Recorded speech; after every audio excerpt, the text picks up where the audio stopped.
오늘 우리에게 주신 말씀은 사무엘상 10장 17절로 24절입니다. 제가 봉독하겠습니다. 거룩하신 하나님의 말씀입니다.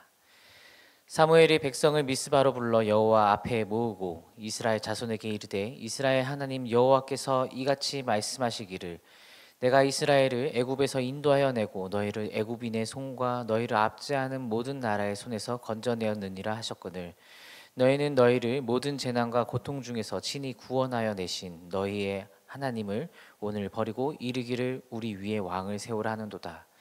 그런즉 이제 너희의 지파대로 1000명씩 여호와 앞에 나아오라 하고 사무엘이 이에 이스라엘 모든 지파를 가까이 오게 하였더니 베냐민 지파가 뽑혔고 베냐민 지파를 그들의 가족별로 가까이 오게 하였더니 마드리의 가족이 뽑혔고 그 중에서 기스의 아들 사울이 뽑혔으나 그를 찾아도 찾지 못한지라. 그러므로 그들이 또 여호와께 묻되 그 사람이 여기 왔나이까 여호와께서 대답하시되 그가 진보다리들 사이에 숨었느니라 하셨더라. 그들이 달려가서 거기서 그를 데려오매 그가 백성 중에 서니 다른 사람보다 어깨 위만큼 컸더라. 사무엘이 모든 백성에게 이르되 너희는 여호와께서 택하신 자를 보느냐 모든 백성 중에 짝할 이가 없느니라 하니 모든 백성이 왕의 만세를 외쳐 부르니라. 아멘. 오늘 함께 사울이 왕으로 뽑히는 과정을 살펴보면서 책임에 대한 주제로 말씀을 나누고자 합니다. 오늘 우리에게 말씀하신 하나님의 뜻을 발견하는 귀한 시간 되길 소망합니다.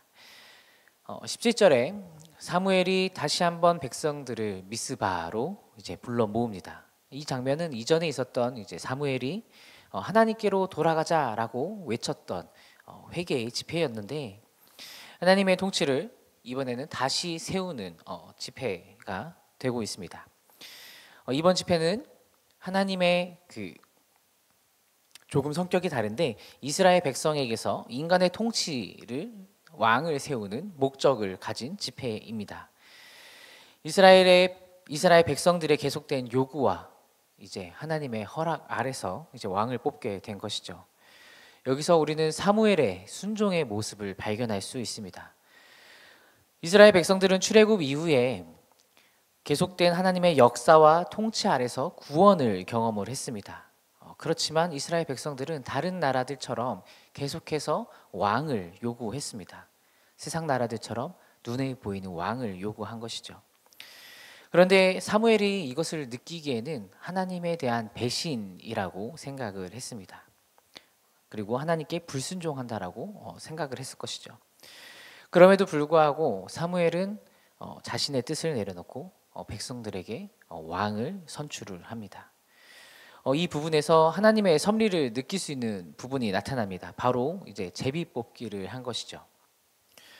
본문에는 이제 제비 뽑기라는 단어가 사용되지 않았는데 이제 뽑혔다라는 말의 이제 히브리어를 살펴보면 이제 힐라케드라는 단어가 사용됐습니다. 이 단어가 바로 이제 제비뽑기 방식을 연상시키는 동사로서 사용되었는데 사무엘은 이미 하나님께서 사울을 택했다, 왕으로 선택하셨다는 것을 알았습니다. 그렇기 때문에 어쩌면 사무엘은 자기의 편의대로 의미대로 조작을 해서 임명할 수 있었을 것입니다. 그러나 그렇게 하지 않은 것으로 보입니다. 지파대로 1000명씩 사무엘 앞에 나왔고 베냐민 지파가 뽑혔고 그리고 베냐민 지파에서 사울의 가족이 뽑혔고 결국에는 사울이 뽑혔습니다. 그런데 여기서 이제 황당한 일이 발생한 것이죠. 당사자가 없는 것입니다.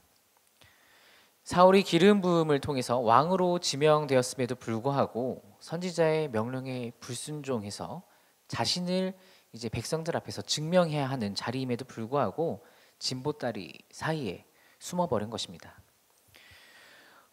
이 모습을 잘 보면 보따리 뒤에 숨어서 자신의 운명을 자신 앞에 당면한 이 운명을 피하려는 모습이라는 생각이 듭니다.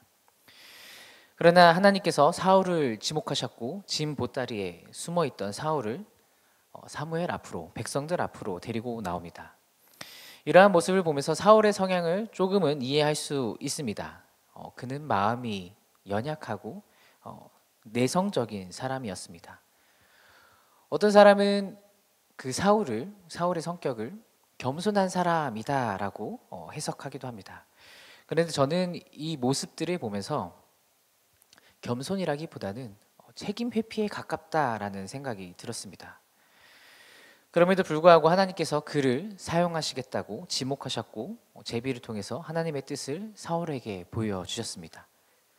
짐 보따리에 숨었지만 제비를 통해 하나님의 뜻을 다시 확인한 사울이 이제 백성들 앞에 나가게 되는 것이죠. 우리가 삶을 살아가면서 사람들 앞에서 하나님 앞에서 아주 중요한 결단을 해야 하는 순간이 찾아옵니다. 그것은 사역이 될 수도 있고 부르심이 될 수도 있고 어떤 일이든 간에 결단의 순간은 찾아오기 마련이라는 것이죠. 그런데 이 중요한 순간에 너무나 큰 두려움으로 혹은 책임을 지고 싶지 않아서 회피하고 싶을 때가 있습니다. 출애굽기에서 모세의 모습을 한번 생각해 보시면 좋을 것 같습니다. 모세가 타지 않는 떨기나무 앞에서 하나님의 부르심을 받았는데 이렇게 이야기합니다. 하나님, 보낼 만한 사람을 보내십시오. 저는 아닙니다 라고 이야기한 것이죠. 그런데 하나님은 불같이 이제 화를 내십니다.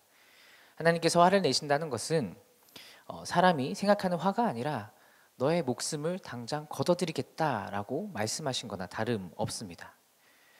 반대로 이사야는 하나님의 부르심에 대해서 이렇게 이야기했습니다. 손을 들면서 내가 여기 있나이다 나를 보내소서라고 이야기했습니다. 이 두 사람의 모습 속에서 하나님의 부르심에 대한 차이가 조금 있는데 이것은 사람의 성격의 문제가 아니라 책임 회피의 문제라고 생각합니다. 하나님은 사람의 성격을 따지시지 않으시는 분이시죠. 사람의 성격을 다 따진다면 하나님의 섭리는 지금까지의 이스라엘의 역사는 이루어지지 않았을 것입니다. 하나님의 질문, 핵심은 이것입니다. 우리의 책임은 무엇인가를 묻고 계신 것입니다. 책임은 하나님 앞에 담대히, 사람들 앞에 담대히 나아가는 것이죠. 사랑하는 말씀 삼은 공동체 성도 여러분, 지금 여러분이 지셔야 할 책임은 무엇입니까? 하나님께서 여러분에게 요구하시는 책임은 무엇입니까? 가정에서, 직장에서 결정해야 하는 순간에 여러분은 어떻게 행동하고 계십니까? 우리는 그리스도인으로서 책임 있는 사람들이 되어야 합니다. 여러분이 속한 그 모든 곳에서, 가정에서, 직장에서, 그 어느 곳에서든지 하나님의 일을 위하여서 하나님께서는 여러분들을 사용하길 원하시죠. 그리고 그 모습을 통해서 그리스도인의 모습이 무엇인지 보여주라고 말씀하고 계신 것입니다. 그 부르심에 속히 순종하며 응답하시는 저와 여러분이 되길 소망합니다. 하나님께서 이렇게 부르셨는데 저는 아직 아닙니다 라고 말할 수도 있습니다. 그러나 그렇게 말하는 것이 아니라 여러분에게 지금 하나님께서 맡기신 역할 안에서 하나님께서 허락하신 일들을 책임감 있게 잘 감당하려는 노력을 우리가 해야 된다는 것이죠. 하나님, 제가 성격이 내성적이지만 맡겨주신다면 최선을 다하겠습니다. 그러나 제 힘으로 감당할 수 없으니 하나님 제게 힘을 주옵소서라고 고백하는 저와 여러분이 되면 좋겠습니다. 이것이 바로 옳은 순종의 자세라는 것이죠. 성령님께서 함께 하신다면 우리는 우리에게 맡겨진 일들을 잘 감당할 수 있습니다. 그 감당할 힘을 주시는 분이 바로 하나님 성령님이시기 때문이죠. 사울의 성격만 보더라도 그는 왕이 될 수 없었던 내성적인 사람입니다. 그럼에도 불구하고 하나님께서 사무엘에게 왕으로 세우시겠다 말씀하셨고 그를 백성들 앞에서 공개적으로 세우셨습니다. 우리가 전날 묵상했던 사울의 모습은 하나님의 영 성령께서 임재하셔서 새로운 마음을 주셨다고, 그리고 새로운 사람이 되었다라고 기록하고 있습니다. 새로운 사람이 되었다라고 말하였지만 지금의 모습은 어떠한가요? 그에게 두려움이 다가오자 숨어버리는 모습을 볼 수가 있습니다. 이러한 인간적인 모습이 우리에게도 있다라는 사실이죠. 교회가 이 세상에 대해서 책임을 지지 않는다라면 교회는 누구에게도 감동을 줄 수가 없습니다. 복음은 기쁜 소식이죠. 그 안에 감동이 있기 때문에 기쁜 소식입니다. 예수 그리스도를 주로 시인한 내 삶에서, 내 삶을 통해서 내가 책임짐으로 인해서 우리 주위에 감동을 주어야 합니다. 나에게 주어진 일에, 사역에, 사명에 책임을 질 때가 바로 감동을 주는 일이라는 것이죠. 때로는 하나님께서 우리에게 요구하시는 사역들, 우리에게 주어진 일들이 나의 힘으로 할 수 없을 것이라는 생각이 듭니다. 두려움이 몰려올 때도 있고 내가 감당하기 벅찰 때도 있습니다. 그러나 그 모든 일들을 하시는 분은 하나님이시고 역사를 이루어 가시는 분은 하나님이심을 기억해야 합니다. 내가 한다고 말하면서 하면은 할 수가 없습니다. 그러나 하나님께서 하신다라고 믿고 순종하며 나갈 때 하나님의 역사는 이루어집니다.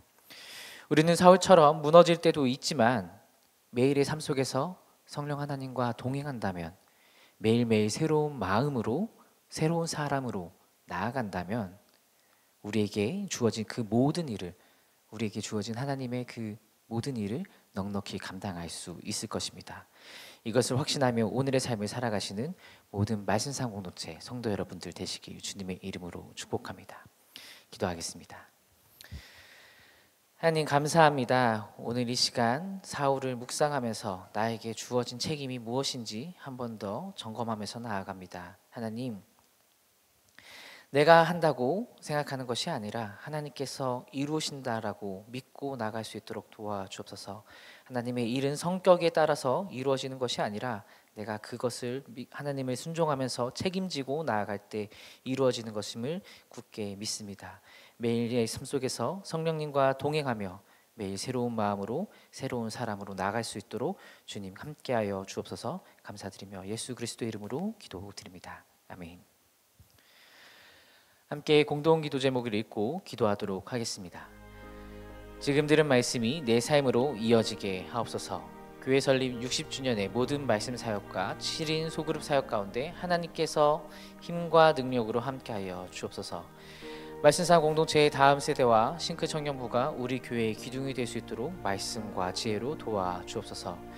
육체의 질병과 마음의 질병으로 고통받는 성도들에게 회복의 은혜와 평안의 은혜를 베풀어 주옵소서.